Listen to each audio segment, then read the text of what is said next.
What if the one you love most came back from the woods, wearing his face, but not his smell?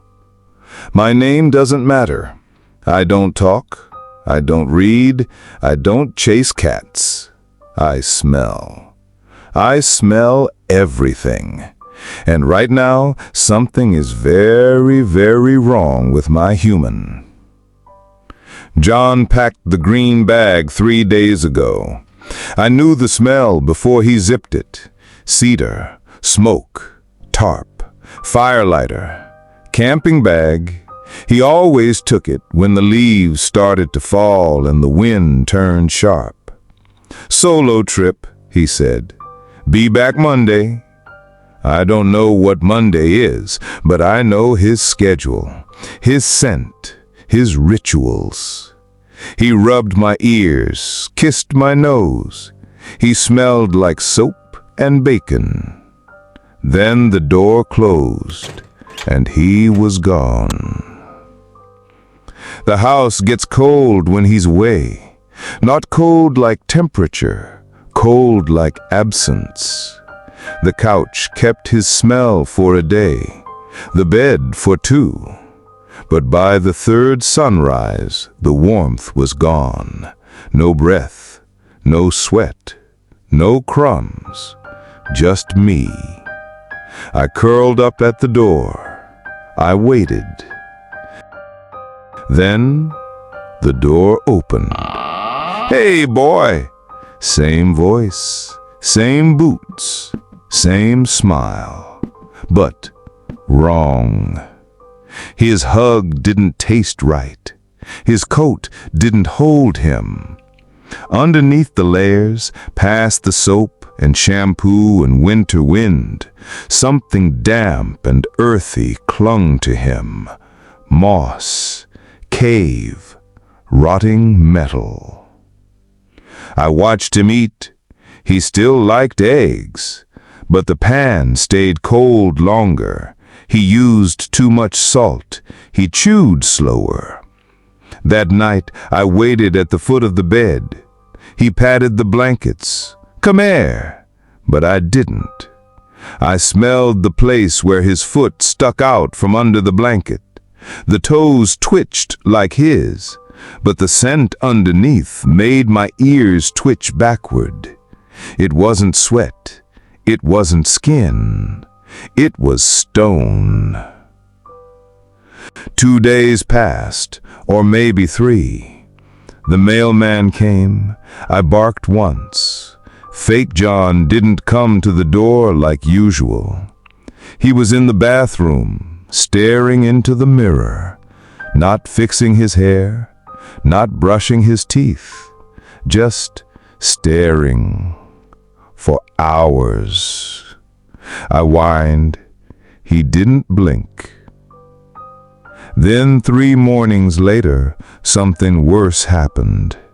John's friend came over, Mark. I liked Mark. He always brought jerky. I ran to the door when he knocked. Mark stepped inside, stopped, sniffed. Damn, man, you smell like you've been crawling through a mine. Fake John laughed, too loud.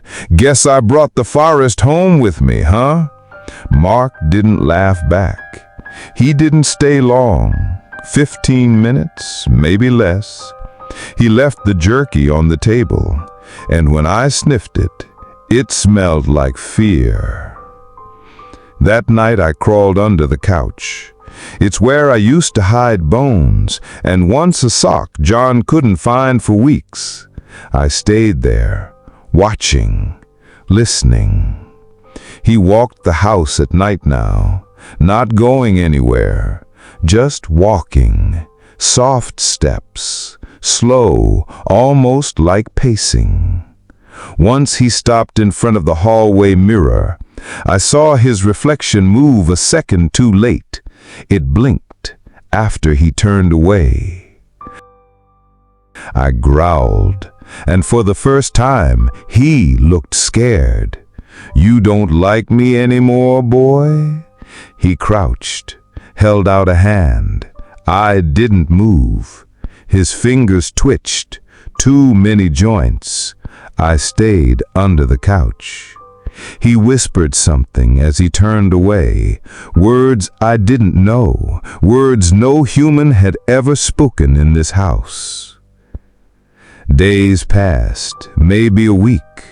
I stopped sleeping, only dozed. One afternoon, the closet door in John's room opened on its own. Nothing came out, but a draft of air reached me, cold, moist, like air sucked from deep underground. And beneath it all, John's real scent, trapped, weak, from inside. I scratched at the closet all night, barked once. The thing in John's skin came in and just watched. It didn't stop me, didn't tell me no, just stood there, silent, smiling with the wrong mouth. The next morning I waited until he left the room.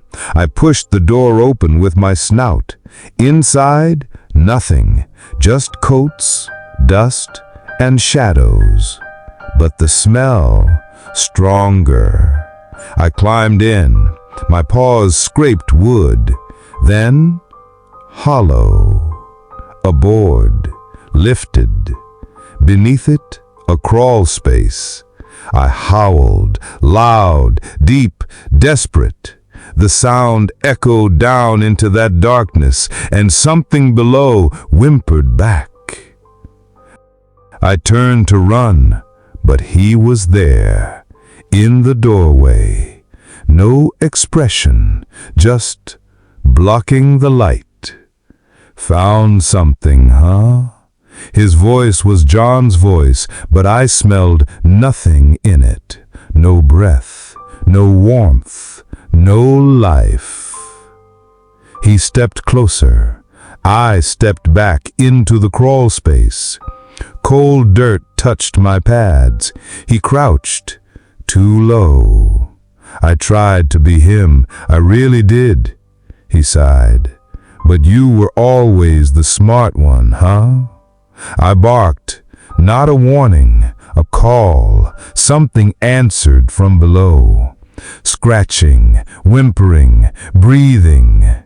Real John. The thing turned its head toward the sound, slowly, jerkily, like bones popping back into place. It hissed, "He is mine." I lunged, not to bite, but to push. I barreled into its chest. It fell backward, not like a man, but like a coat collapsing on empty air. I dove into the crawl space. My paws hit flesh, real flesh, John's flesh. I licked his face. He moaned, alive. I stayed with him for hours, maybe days. When we finally crawled back out, the house was empty. The closet door stood wide open. No sign of it. But every night since, when the lights go out and John's asleep, I smell it again, watching, waiting, learning. And sometimes his breath smells like moss again.